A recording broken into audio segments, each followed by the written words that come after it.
Donc, l'étape suivante, c'est on va mettre des durées des prédécesseurs à nos tâches qu'on a définies. Alors, on peut le faire directement dans la table d'entrée. C'est-à-dire ici, je vais aller changer mes prédécesseurs. Ça se fait quand même assez bien.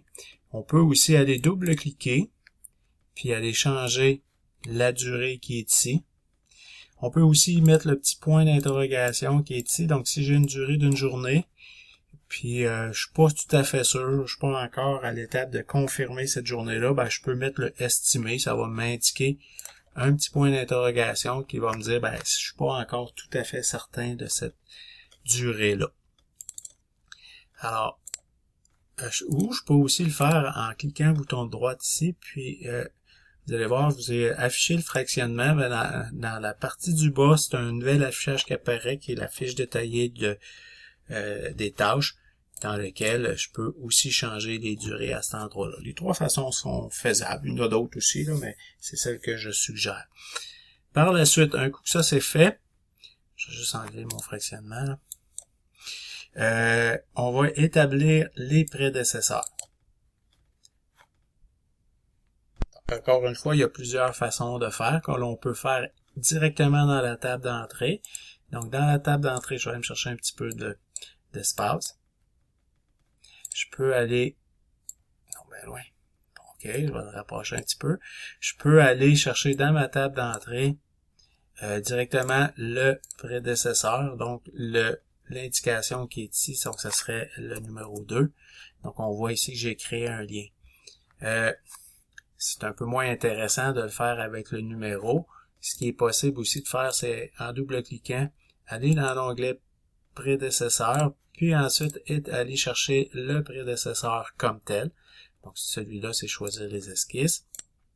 Je vais aller établir le lien entre chacune des tâches. Une autre façon de faire, c'est que je peux le faire directement à l'écran. Donc, par exemple, ici, si la tâche d'accepter doit être faite après la préparation nécessairement, ben, je me mets mon curseur sur la tâche, je clique, et je drague vers le bas. Voyez-vous, il y a un petit maillon de chaîne qui vient de s'établir. Puis là, je viens de faire mon lien de prédécesseur de cette façon-là. Ou encore, je peux aussi tout simplement les noircir, aller dans les tâches, puis avec créer le lien avec le maillon qui est ici. Donc, tout ça, ce sont des façons différentes de créer les liens. Il y a aussi dans ces liens-là différents types de liens que l'on peut mettre. Alors, par exemple, si je viens ici, vous voyez le type de lien qui est c'est le type usuel, là, fin début. Donc, ce qu'il faut, c'est que les tâches soient terminées avant de débuter la suivante. Donc, on appelle ça un lien fin début. La plupart des tâches sont de cette façon-là, mais on peut aussi créer d'autres types de liens, qui est un type de lien début-début. Par exemple, j'aurais deux tâches qui doivent commencer exactement en même temps, ou deux tâches qui doivent terminer exactement en même temps, ou des tâches qui doivent débuter. Faut que la tâche soit débutée avant de commencer l'autre, ainsi de suite. Donc, il y a plusieurs types de liens. Bon, les liens sont intéressants, là, les liens sont importants parce que si j'ai une tâche qui prend plus de temps que planifié, ben, les autres vont se décaler en fonction du lien que l'on a fait. Il y a aussi, à travers ces liens-là, différentes autres options, qui est le décalage qui est ici. Donc, si vous voyez, là, à l'heure actuelle, bon, j'ai le week-end entre les deux, mais je pourrais mettre un décalage de 2 jours. Donc, qu'est-ce qui va me mettre 2 jours ici entre la fin? Ben, il va rajouter un autre 2 jours suite à la fin. Donc, j'ai une liaison fin-début, mais je peux rajouter 2 jours. Ça peut être aussi des décalages négatifs.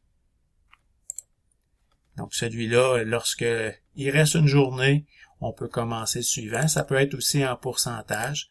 Donc, souvent, on va le voir en moins 50%, par exemple. Oh, moins 50%, pas moins 50 jours.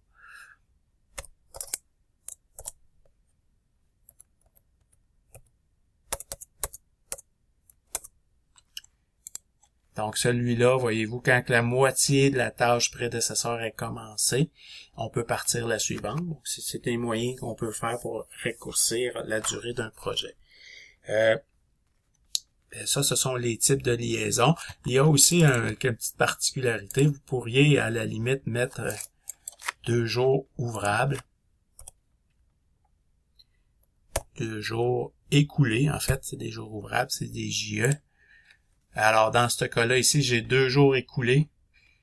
Donc, j'avais la fin de semaine, il me les a mis tout de suite après. Donc, ça va tenir compte de cette partie-là là, des fins de semaine. Sinon, si je mets juste 2 jours, la fin de semaine n'est pas comptée dans la partie de décalage là, de la liaison.